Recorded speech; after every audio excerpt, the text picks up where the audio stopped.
Why, hello, aficionados of the First Punic War. I just wanted to give a few tips on Roman guerrilla tactics in North Africa, something I have found lots of cool things. So first of all, I have to give a caveat. The game should have ended in 237 BC, but they have kind of BS victory rules where you can get different ways that Rome or Carthage could win. But in real life, they actually sued for peace and signed a treaty. So I've done neither, and I just kept playing. So right now, it is the year 224 BC. But I find that as the game goes on, there's more and more chances to really put the game through its paces and have a lot more fun. So what I found, like I explained maybe before, Carthage really kicking my butt in Roman Italy, and officially, per the game rules, the game would have been over, but I kept playing. Rome has actually fallen, but per the rules, Rome can be enemy occupied and the game does not end. So I've set up a provisional government with a dictator and some folks in current day Rimini, which is Arminium, I think, there, sort of out of harm's way. It's got a port, although I don't really know how I would get ships up there since Carthage controls Tarentum, and I'd have to get by there somehow. But basically, just like they did in the Second Punic War, when Hannibal was running amok in Italy, Scipio finally landed in Cape Bon here, and then was putting pressure in Africa on Carthage, and that's why they finally had that battle at Zama, which is here. But that was in the Second War. This is still the First War, but I'm finding you can still do guerrilla tactics and send legions to Africa to really screw Carthage up and make it think twice about sticking in Italy and not coming back home to protect. So the mistake I made the first time, years ago in the game, I landed in Africa with one consular army, but the problem is usually the Carthaginian army is pretty large, has elephants, and is a lot of cavalry. And because I only had the one consular army, basically I got beat up badly and ended up hiding in the marshes of Numidia way out here, and it was just not very good. So what I did was, I've sent two separate legions, through naval transport, landing them in Cape Bon and surroundings around here. And now they've been running amok, causing issues. And with only one Carthaginian army, there's really not much the one army can do, because you can't attack everybody at the same time. So this has been a bit of a dilemma here. And what I really found kind of cool is, as I mentioned last time, you can actually take military control of Libya, which is Tripolitana, quite easily because there's no major cities. So all you need to do is be the last army to have gone through at least 2/3 of the small cities, and you don't even need to leave a garrison and waste troops garrisoning cities that nobody will ever really come to. So what I've been able to do, and I was very lucky that one time, the one legion was able in one turn, so move all the way to, let's say, Capsa, with a 10-to-1, IDS is 1, so with at least 10 infantry, you can basically do an involuntary surrender, and that's a very high probability of success. I think you have to roll a 1 or better, so it's pretty much assured.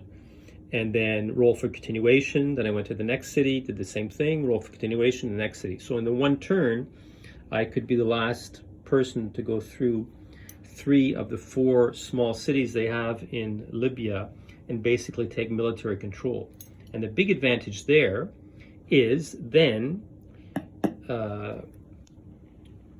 Carthage can't raise troops from Libya anymore, and that can be pretty devastating because Libyans are usually pretty good at providing troops.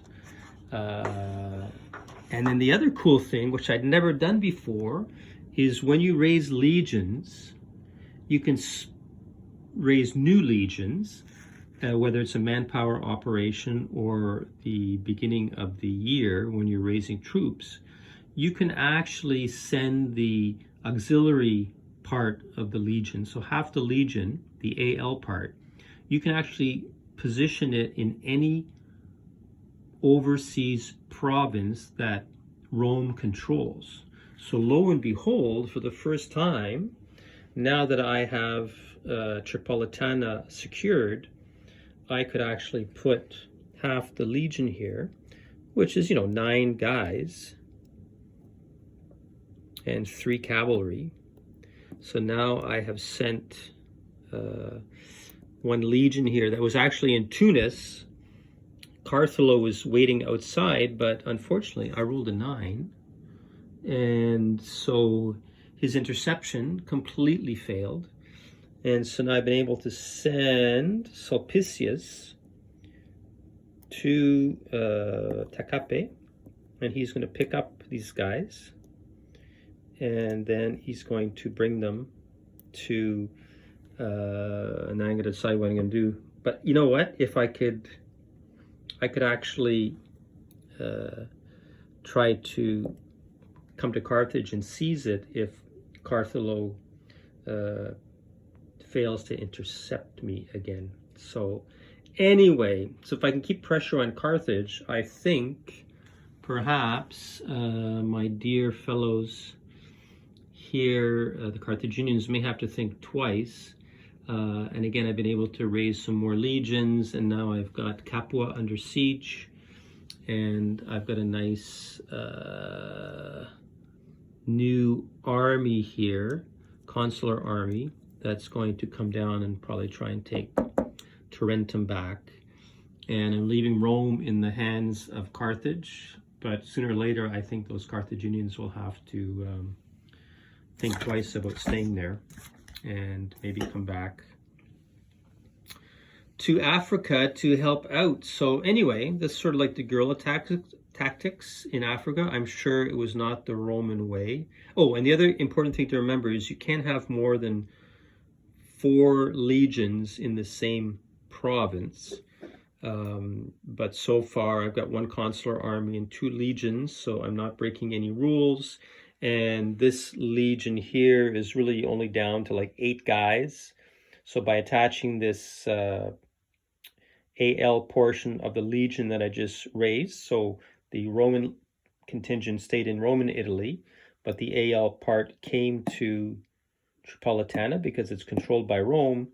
I still consider this part of the 1 legion. He's still not over a normal legion's manpower, so I don't think I'm breaking any rules. And honestly, I like trying to keep things balanced so I can keep this game going as long as I can. And I'm having a lot more fun now than I was, let's say, in the earlier part of the war. And the game's a lot more interesting now. Obviously, because you're in Carthage, Rome's in Carthage.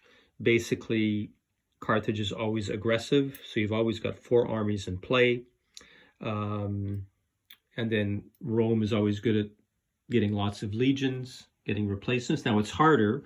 Once Rome has fallen, it's very difficult to raise as many legions as it was previously. But they've still managed to get a few here, and I think I'm going to start to get the upper hand in Italy and really make the 2 armies in Rome and environs think about whether they can maintain that position.